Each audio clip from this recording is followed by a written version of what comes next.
Now, a bit more extension of the same.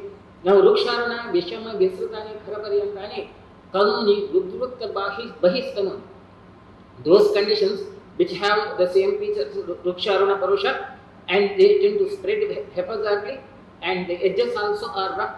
At the same time, the surface height could be irregular.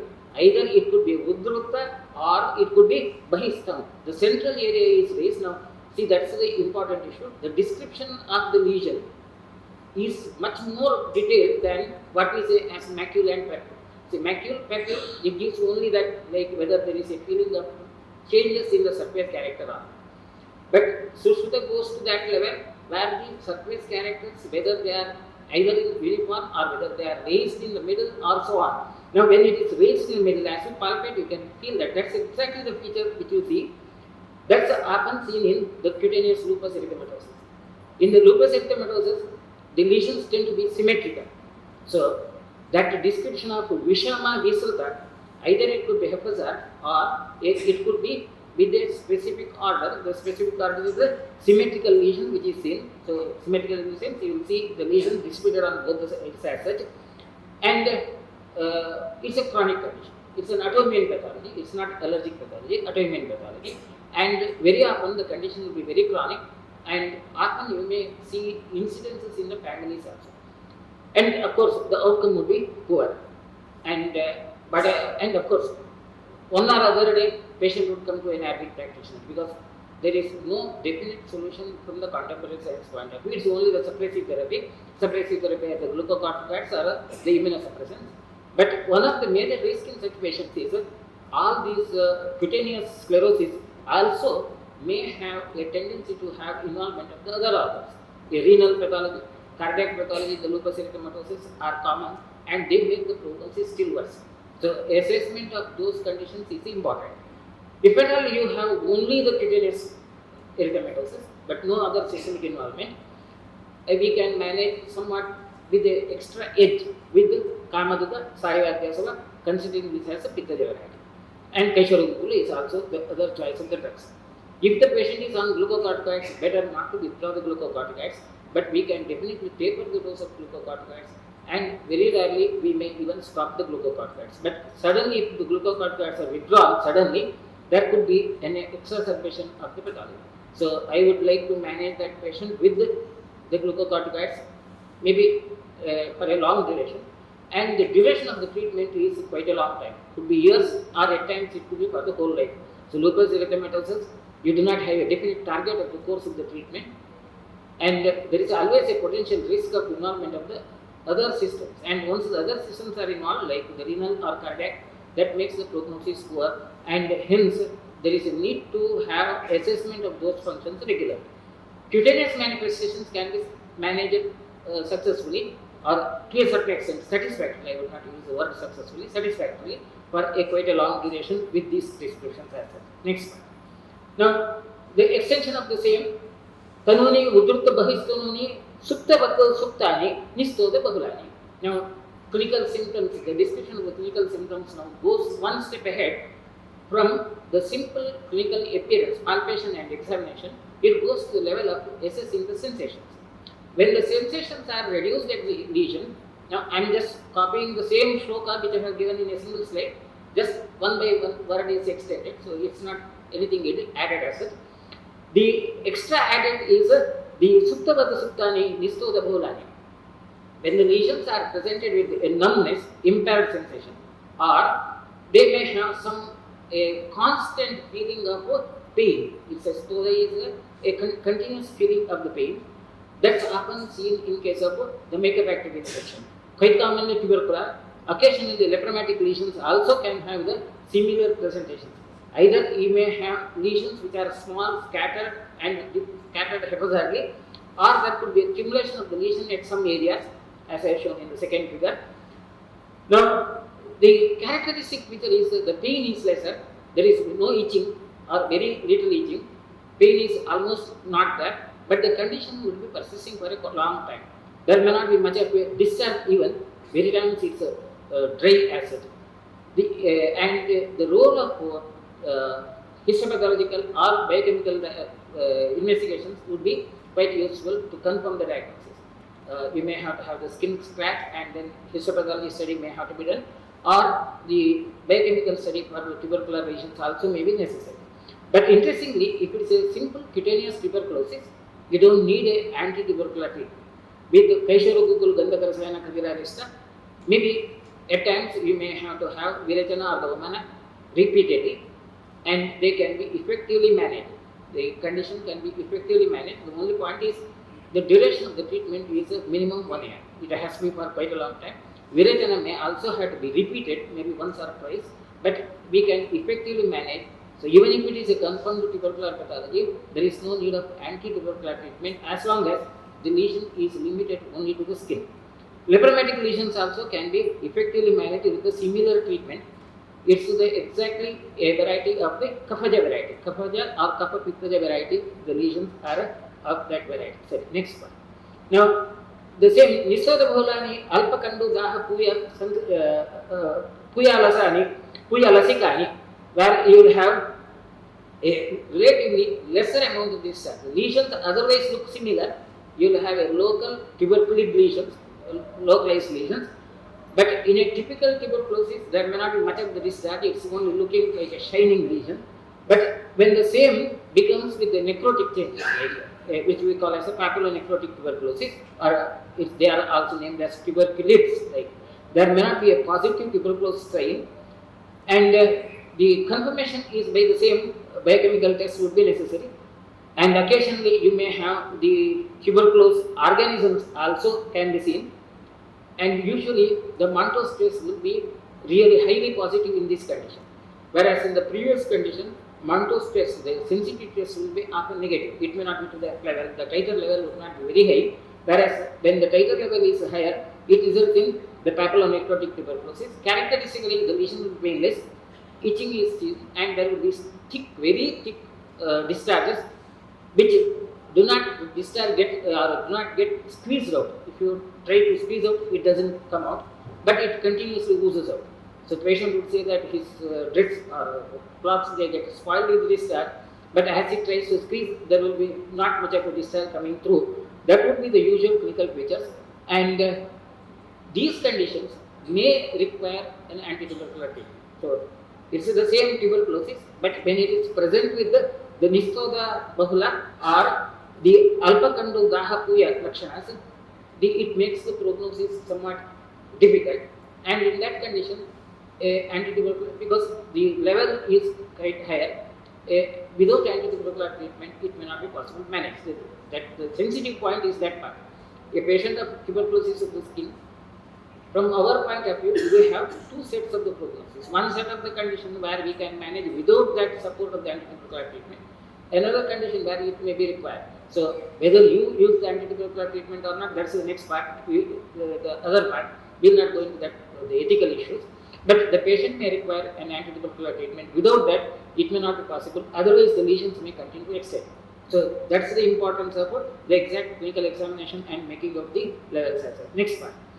Now, in addition to these, the Lakshanas, you will have the features of the Dushita Lomanija and Suktani Dushita Lomanija. When there is an involvement of the skin has become rough, discolored, surface may be raised, and at the same time, there is an involvement of the hairs. Now, this exact the same description can be seen in Keratosis Pilaris. Keratosis Pilaris is a non-infective pathology. Often it is a genetic disorder. Very often seen in very young age, in children themselves, they will have very thick skins, scaly skins. It's not ichthyosis, something different from the ichthyosis, where the hairs, they tend to become scarce, they tend to be broken, harsh hairs, and the number of scarce hairs also will be less, and virtually there is no curative treatment. The appearance of the patient would be remaining like that. Virtually there is no curative treatment anywhere. 𝐾𝐿 often can help in reducing the visible disappearance, visible deformities like the skin, at least facial skin. It may look somewhat better with the 𝐾𝐿, but otherwise I don't prescribe any specific internal medicine. The other way, in general, depending, and virtually there are no other clinical symptoms. It's totally symptomless. Very occasionally, that patient may have a hypersensitivity to sunlight. So when the patient is exposed to sunlight, there could be more scratching lesions, at times even discharges could occur. But other than that, there will be not much of a significant issues. But visibly, that produces the significant deformity. Many of the patients, they may need a counseling about that. And there is no other specific treatment anywhere in the world. So from our point of view, 𝐻𝐶𝐬 can help to a certain extent to make that visible deformity somewhat lesser, but I don't suggest any curative treatment there. That's about the one of them.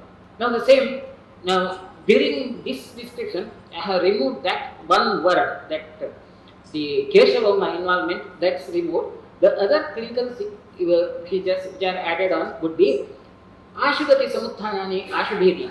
Other symptoms same, starting with the same 𝘉𝑢𝑗 where the course is very rapid and the surface becomes irregular. That's the typical feature which you see in case of a acute contact dermatitis having lichen-ification. This kind of issues also are quite common from the clinical point of view. It's the same erythema multiforme in initial stages. Many times the patients would apply lots of objects like maybe it could be the medicines or the other way. People may continue to apply certain substances there, and most of the times due to that application of the substances over the primary erythema, there could be lichen-ification. The skin may have a permanent deformity. At times without the application also it can occur, and it's actually an extension of a complication of the same, the erythema, the primary erythema. And once the lichen-ification starts in, the skin becomes thick, and then you can have the scales hard. It's not simply the scales, maybe a thick plaques as such, which are getting separated, and somewhat some discharges are there. It tends to become chronic, and at that time, virtually there is no definite curative treatment from the contemporary science point of view. And again, it's usually the patients come to us at the time, or as I told you, many times application of our malaharas, particularly beeswax based malaharas, and if they are not washed up thoroughly. See, one of the major problem is the beeswax based malaharas, if you apply, they need to be washed up thoroughly, and washing up such a malahara is not an easy job. Simple pouring water and then a casual cleaning would not be sufficient. So if it is not done properly, after a few months of that applications, you will have a layer, a concrete layer of the same malahara, and then that concrete layer is filled up. Along with that, the skin also gets filled up, and usually the blame is on Ayurvedic treatment and so on. That also happens. So you may have some of the Ayurvedic patients migrating from an Ayurvedic doctor to the other contemporary science. So there will be always migration from one to the other. Patients will be always somewhat what we call as a kirikiri patient. So you will have some trouble at times. So that's the usual course as it. And such of the conditions, they respond very well to 𝐾𝐲 and 𝐵 because of the signs of pitta-pitta, that Paka-lakshanas, āshu-samutthāna and āshu-bheda. That having this tendency for the sepsis is the basic criteria, and in that condition we modify the treatment. And then I would always prefer a 𝐸𝑖 parisheka as a first line of the treatment. Parisheka, cleaning with that 𝐸𝑖 as a first line, and I generally don't advise any ointment or oil over that. It's only cleaning with the vata, which is the usual treatment, and that responds very well to the treatment. Duration of the treatment is unpredictable. I can't just predict like how many months or years, but usually patients respond very well within 2 to 3 months. At times, some of the patients respond within a short duration, like 1 week. Some of the patients have resolution. It may take about 2 to 3 months. So it's very difficult to predict that. But once the lichen-ification occurs, most of the times there is a complication related to something which is in contact with the lesion. So if you take a detailed history, advise the patient not to apply anything other than maybe the kashaya. Probably half of the issue is solved. Many times the patient would say that I have not applied anything, but still they may continue to apply any of those substances. Many times even the cosmetics also can precipitate the lichen-ifying lesion. I had a patient who had a similar issue, somewhat minor lesion, and I think one of the very popular cosmetic, lactocalamine, I think one of the very popular even used brand, which is very often they are used for local some irritant substance. It's a non-irritant, containing non-irritant substance, and the patient continued to apply, and from the patient's point of view, it's not a medicine which is applied, but it had continued to produce the irritation. Maybe after some repeated inquiry, I could make out that it is, and then when I advised the patient to stop that also, there was a significant change in the outcome. So the problem there would be the factors which have produced that local effects. Generally, the lactocalamine, because it contains soothing agents, generally is considered as a substance which may not produce irritation. So it's generally categorized as a non-irritating substance, and many times people use them very regularly. But I have seen a patient where the same was the cause, and only after stopping that, patient had a significant change. So that's one of the sensitive areas. So we have to identify that substances we come into contact in the lichen-defying lesion asset. Next part. Now, the same, the extension of the same, when you have 𝐺𝐼𝐷 Krishna Aruna Kapala Arunani along with the features asset, there is a tendency to have a blackish color, and the whole plaques, the area becomes flaky. That's a lichenoid cutaneous plaques. It's also a disease of not specific to origin. Most of the times it's a secondary to infective lesions or hypersensitive lesions. Again, the exact causes are not known. In the contemporary system, you need to have a biopsy, tissue study, and then only the confirmed diagnosis will be that there is a lichenification, lichenoid plaques. Causes are not known. And again, prognosis that is poor. Wherever the patient goes, it becomes hardened, remains as such, and it may even get ruptured. And many times patients continue to live with it. They develop the habit of living with it. They do not bother. Only when it becomes more extensive, the patient may be worried. So some of the patients, they live with it, and they may have only that scratching feeling. And the real treatment there also is quite difficult. The outcome is unpredictable. I can't say that prognosis is good, but there can be a significant change in the outcome. Total clinical appearance can be modified with the 𝐾𝐫𝐭𝐻𝐵 considering the same, a 𝐘𝐽 𝐏 variety, and the 𝘕𝐺𝐸 is to be given, and 𝘕𝐺𝐸 may be repeated. Many times the 𝘕𝐺𝐸 may have to be repeated as such. That's about the Kapala Kushta Lakshanas, the Vataja Kushta Lakshanas. Next part, the Pittaja Kushta Lakshanas, Tamrani, Tamrakhara Romaraji, 𝐕𝐢𝐬𝐷𝑦. When the color is reddish, and then you have a tendency to have a thick row hairs become brittle at the area, and which also tend to become reddish in color. The color of the hairs also tend to change. That's the typical of the purpura lesions. Now, purpura can present with various causes. Clinically, patients present with the purpura.